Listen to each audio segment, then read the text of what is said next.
Next topic വരുന്നത് torsion ആണ്. Torsion of circular shaft. ഒരു സർക്കുലാർ ഷാഫ്റ്റിന്റെ ടോർഷൻ ആണ് നമുക്ക് പഠിക്കാനുള്ളത്. അതിന്റെ ഇക്വേഷൻ, ടോർഷൻ ഇക്വേഷൻ പഠിക്കണം. ഇക്വേഷൻ ഡിറൈവ് ചെയ്യുമ്പോൾ നമ്മൾ കുറച്ച് അസംഷൻസ് ഉണ്ട്, ആ അസംഷൻസ് പഠിക്കണം. അപ്പോൾ അതാണ് നെക്സ്റ്റ് ടോപ്പിക്. പിന്നെ പ്രോബ്ലം. അപ്പോൾ ടോർഷൻ എന്ന് പറഞ്ഞു കഴിഞ്ഞാൽ, അപ്പോൾ നമ്മൾ ഒരു ബോഡിയിൽ, ഇപ്പോൾ ഇതൊരു ബോഡി എന്നുണ്ടെങ്കിൽ ഇവിടെ നമ്മൾ എന്തെങ്കിലും ഫോഴ്സ് അപ്ലൈ ചെയ്യുകയാണെന്നുണ്ടെങ്കിൽ അത് ഇവിടെ എന്തെങ്കിലും ഫോഴ്സ് അപ്ലൈ ചെയ്യുകയാണെന്നുണ്ടെങ്കിൽ, ഇപ്പോൾ ഇതൊരു ഷാഫ്റ്റ് ആണെന്നുണ്ടെങ്കിൽ ഇതിനെ നമ്മൾ ക്ലോക്ക് വൈസ് ആയിട്ട് തിരിക്കുകയാണെന്നുണ്ടെങ്കിൽ അതിൻ്റെ അതർ എൻഡ് എന്ന് പറയുന്നത് എന്ത് ചെയ്യും, നേരെ ഇവിടെ എങ്ങനെയാണ് മൂവ്മെൻറ്റ് ഉണ്ടായിരുന്നുണ്ടെങ്കിൽ അത് നേരെ ഓപ്പോസിറ്റ് ഡയറക്ഷനിൽ എത്രയാണ് മൂവ്മെൻറ്റ് ഉണ്ടെന്നുണ്ടെങ്കിൽ അതിൻ്റെ ഈക്വൽ ആയിട്ട് അത്രയും തന്നെ, പക്ഷെ നേരെ എന്താണ് ഓപ്പോസിറ്റ് ഡയറക്ഷനിലാണ് മൂവ്മെൻറ്റ് വരുന്നത്. അപ്പോൾ അവിടെ ഒരു ട്വിസ്റ്റിംഗ് ഉണ്ടാവും. ഈ ഒരു എൻഡ് എന്ന് പറയുന്നത് ക്ലോക്ക് വൈസ് ഡയറക്ഷനിലും ഈ എൻഡ് ആൻറ്റി ക്ലോക്ക് വൈസ് ഡയറക്ഷനിലുമാണ് മൂവ്മെൻറ്റ്. അപ്പോൾ ട്വിസ്റ്റിംഗ് ഉണ്ട്. ആ ട്വിസ്റ്റിങ്ങിനാണ് നമ്മൾ എന്ത് പറയുക, ടോർഷൻ എന്ന് പറയാം. ഓക്കെ, ഇനി നമുക്ക് പഠിക്കാനുള്ളത് ഇതിൻ്റെ അസംഷൻസ് ആണ്. നമ്മൾ ടോർഷൻ ഇക്വേഷൻ ഡിറൈവ് ചെയ്യുന്ന സമയത്ത് കുറച്ച് അസംഷൻസ് ഉണ്ട്.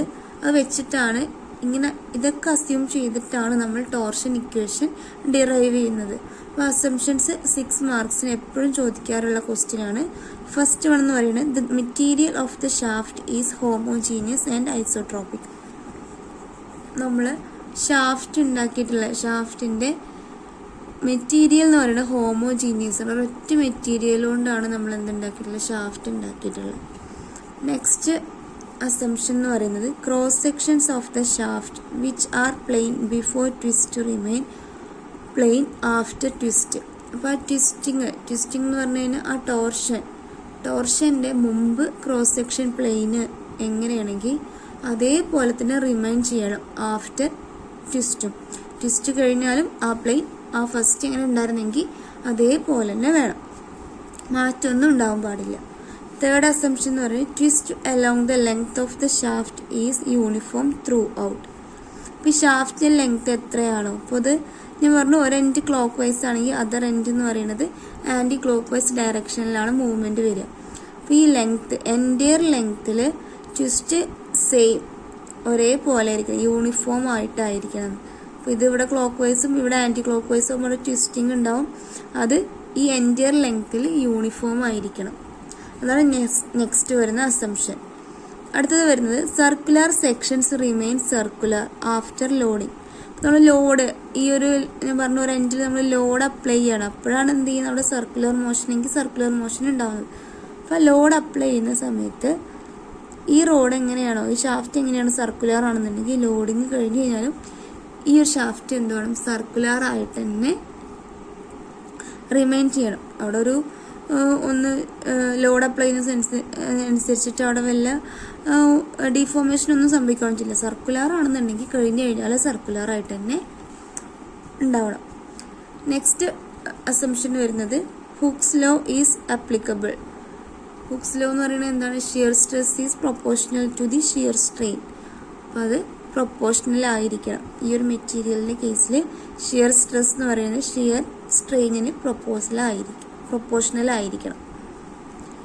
നെക്സ്റ്റ് വരുന്നത് shafts are subjected to twisting couples in planes that are perpendicular to the axis of the shaft. ഈ ഷാഫ്റ്റിൻ്റെ ആക്സിസ് ഇല്ലേ, അതിന് പെർപെൻഡിക്കുലർ ആയിട്ട് വേണം, പെർപെൻഡിക്കുലർ ഡയറക്ഷനിലാണ് അവിടെ ഉണ്ടാവുന്ന ട്വിസ്റ്റ് ഉണ്ടാവേണ്ടത്.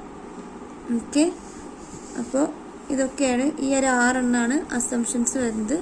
6 മാർക്കിന് ചോദിക്കുന്ന ഒരു ക്വസ്റ്റ്യൻ ആണ്. നെക്സ്റ്റ് നമുക്ക് പഠിക്കാനുള്ള ടോർഷൻ ഇക്വേഷനാണ്. ഈ ഒരു ഇക്വേഷൻ, ഇതിൻ്റെ ഡെറിവേഷനൊന്നും നമുക്ക് പഠിക്കണ്ട. ഈ ഒരു ഇക്വേഷൻ ഇതുപോലെ പഠിച്ചു വെക്കുക, ടേംസും അറിയണം. ഇത് വെച്ചിട്ടുള്ള പ്രോബ്ലമാണ് ഈ ഒരു ഈ ഒരു ഭാഗത്തുനിന്ന് വരാറ്.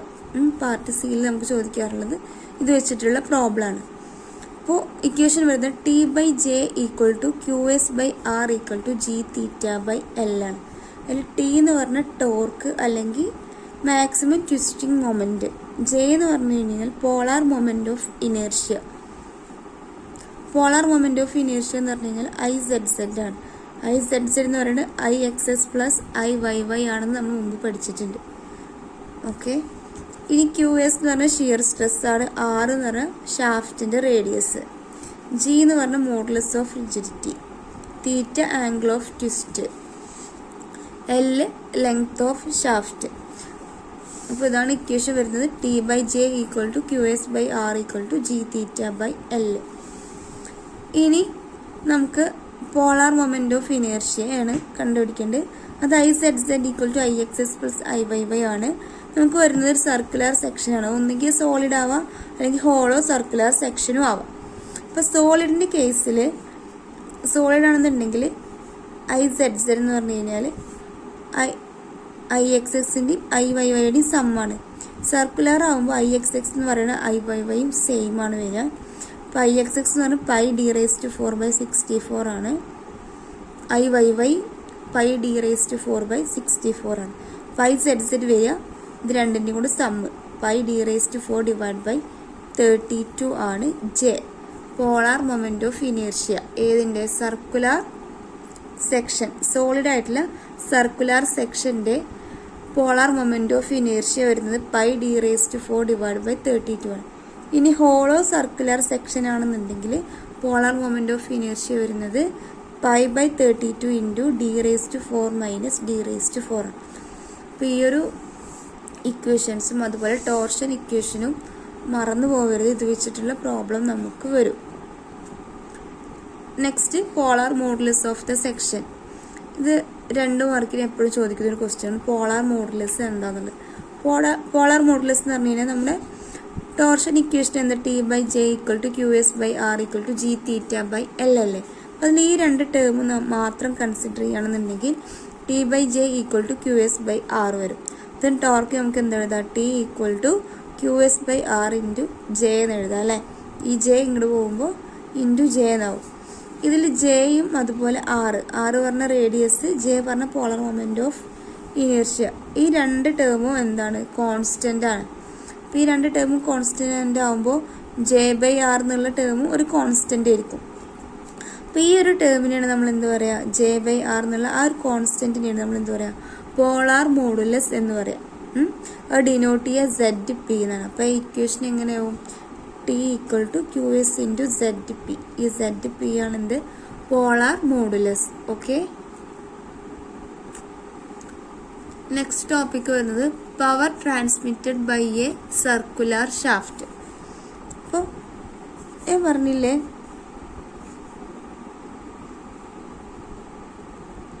ഇതൊരു ഷാഫ്റ്റ് ആണെന്നുണ്ടെങ്കിൽ അതിങ്ങനെ റൊട്ടേറ്റ് ചെയ്യുന്ന സമയത്താണ് ടോർക്കൊക്കെ ഡെവലപ്പ് ചെയ്യുന്നത്. അപ്പോൾ ഈ ഷാഫ്റ്റ് റൊട്ടേറ്റ് ചെയ്യുന്ന RPM റെവല്യൂഷൻസ് പെർ മിനിറ്റ് എന്ന് പറയുന്നത് N, ക്യാപിറ്റൽ N ആയിട്ട് എടുക്കുകയാണ്. N എന്ന് പറയുന്നത് ഈ ഷാഫ്റ്റ് എത്ര പ്രാവശ്യം റൊട്ടേറ്റ് ചെയ്യുന്നു എന്നുള്ള ആ ഒരു നമ്പർ. ഓക്കെ, പിന്നെ T എന്ന് പറഞ്ഞു കഴിഞ്ഞാൽ അവിടെ ഡെവലപ്പ് ചെയ്യുന്ന ആ ടോർക്ക്. അങ്ങനെയാണെന്നുണ്ടെങ്കിൽ ഒരു സർക്കുലർ ഷാഫ്റ്റ് ട്രാൻസ്മിറ്റ് ചെയ്യുന്ന പവർ കണ്ടുപിടിക്കാനുള്ള ഇക്വേഷനാണ് P = 2πNT/60. എന്ന് പറഞ്ഞാൽ number of revolutions per minute ആണ്. T എന്ന് പറഞ്ഞാൽ ടോർക്കും, P എന്ന് പറഞ്ഞാൽ പവർ. ഇത് വാട്ട്സിലാണ് തരിക. 1 വാട്ട് = 1 ന്യൂട്ടൺ മീറ്റർ ആണ്. ഈ യൂണിറ്റ് കൺവേർഷൻ നോക്കി വെക്കുക. ഓക്കെ, അപ്പോൾ power transmitted by a circular ഷാഫ്റ്റിൻ്റെ ഇക്വേഷൻ P = 2πNT/60. അതിൽ N എന്ന് പറഞ്ഞാൽ number of revolutions per minute. T എന്ന് പറഞ്ഞു കഴിഞ്ഞാൽ ഡെവലപ്പ് ചെയ്യുന്ന ടോർക്ക്. ബാക്കി ടേംസൊക്കെ കോൺസ്റ്റൻ്റ് ആണ്. ഓക്കെ, ഇവിടെ ശ്രദ്ധിക്കുക. നമുക്കൊരു പ്രോബ്ലം നോക്കാം. A circular shaft of 80 mm diameter is required to transmit power at 120 RPM. If the shear stress is not to exceed 40 Newton/mm², find the power transmitted by the shaft. Circular shaft diameter തന്നിട്ടുണ്ട് 80 mm ആണ്. 80 mm ആണ് diameter.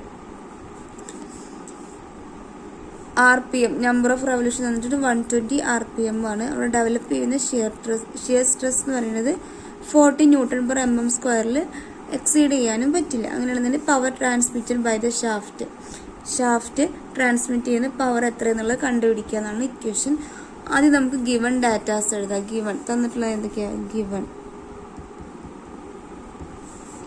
D diameter വന്നിട്ടുണ്ട് 80 mm ആണ്. N എത്രയാ?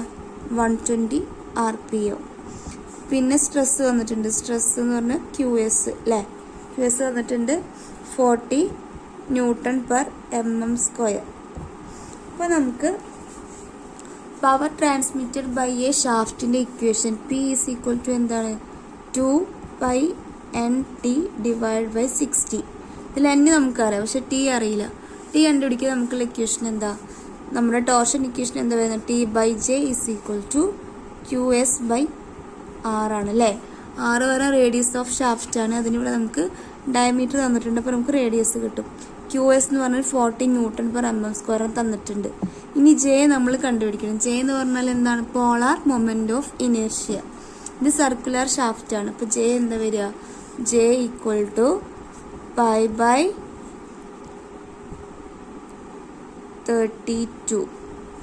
× D⁴ അല്ലേ? അപ്പോൾ π × D എത്ര ഇവിടെ? 80 mm അല്ല. അപ്പോൾ 80⁴ / 32 ചെയ്യുമ്പോൾ നമുക്ക് ആൻസർ വരിക 4.01 × 10⁶ mm⁴ ആണ് നമുക്ക് J കിട്ടും. J എന്ന് പറഞ്ഞാൽ പോളാർ മൊമെന്റ് ഓഫ് ഇനേർഷ്യ.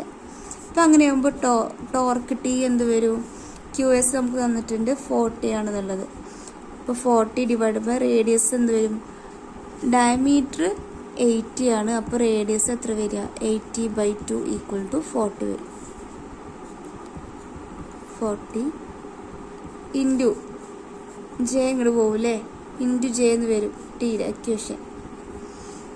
അപ്പോൾ ഇൻറ്റു Jയുടെ വാല്യൂ നമുക്ക് എത്ര കിട്ടില്ല? 4.01 × 10⁶.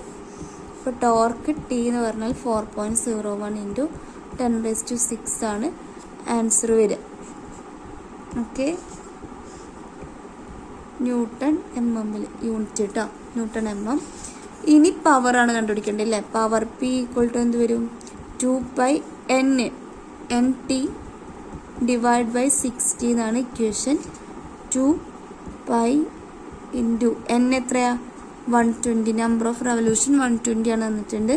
ഇൻറ്റു T എത്രയാ? 4.01 × 10⁶ / 60 ചെയ്യുന്ന സമയത്ത് നമുക്ക് ആൻസർ വരുന്നത് 50481.152 വാട്ട്.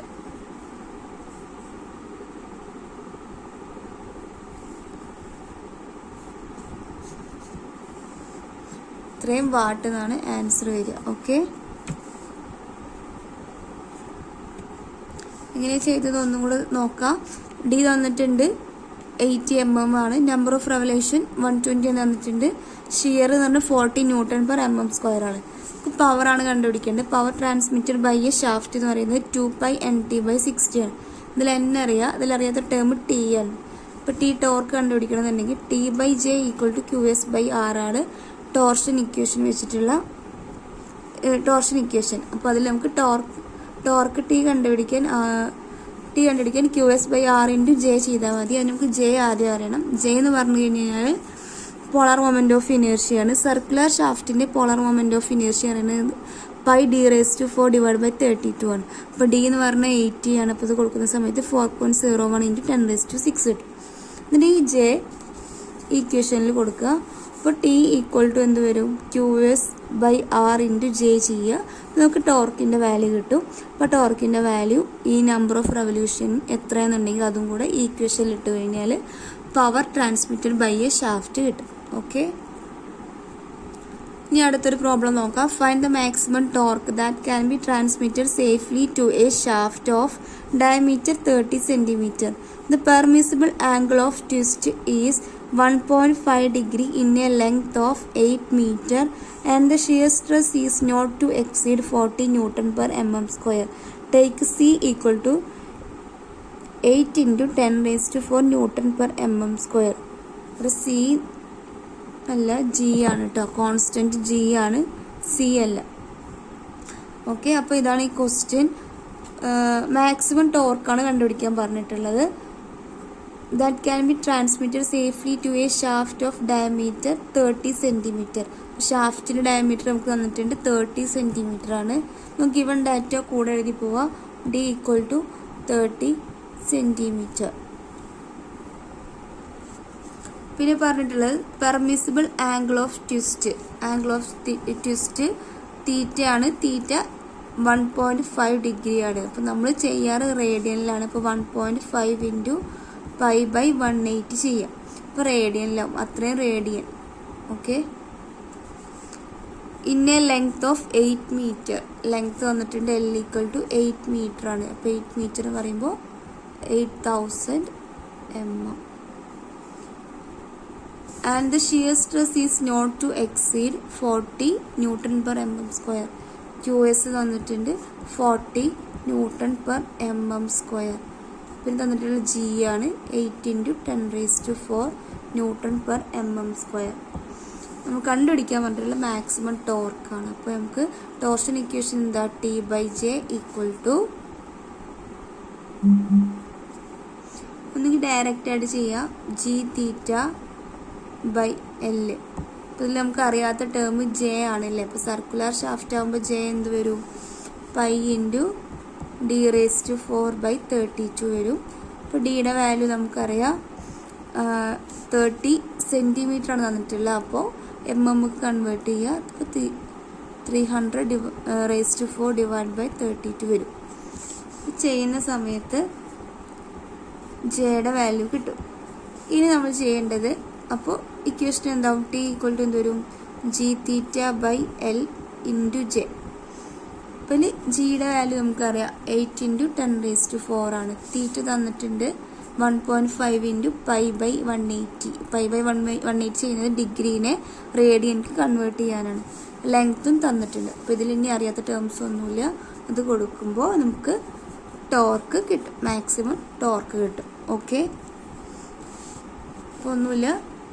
ഡയമീറ്റർ തന്നിട്ടുണ്ട്, തീറ്റ തന്നിട്ടുണ്ട്, ലെങ്ത് തന്നിട്ടുണ്ട്, QS തന്നിട്ടുണ്ട്, G കോൺസ്റ്റന്റ് തന്നിട്ടുണ്ട്. അപ്പോൾ നമുക്ക് T/J equal to G theta by L എന്നാണ് ഇക്വേഷൻ വരുന്നത്. അപ്പോൾ ഈ J എന്ന് പറഞ്ഞു കഴിഞ്ഞാൽ polar moment of inertia. Circular shaft ആകുമ്പോൾ പൈ D⁴/32 ആണ്. ഡി നമുക്കറിയാം. അപ്പോൾ അത് ചെയ്യുമ്പോൾ J കിട്ടും. J കിട്ടിക്കഴിഞ്ഞ് കഴിഞ്ഞാൽ ടി ഈക്വൽ ടു എന്ത് വരും? G theta by L into J ചെയ്യുക. അപ്പോൾ ടോർക്ക് കിട്ടും. ഓക്കെ, അടുത്തൊരു പ്രോബ്ലം നോക്കാം. A solid circular steel shaft is required to transmit a torque of 50 kN meter. Calculate the minimum diameter of the shaft if the maximum shear is 80 MPa. Okay,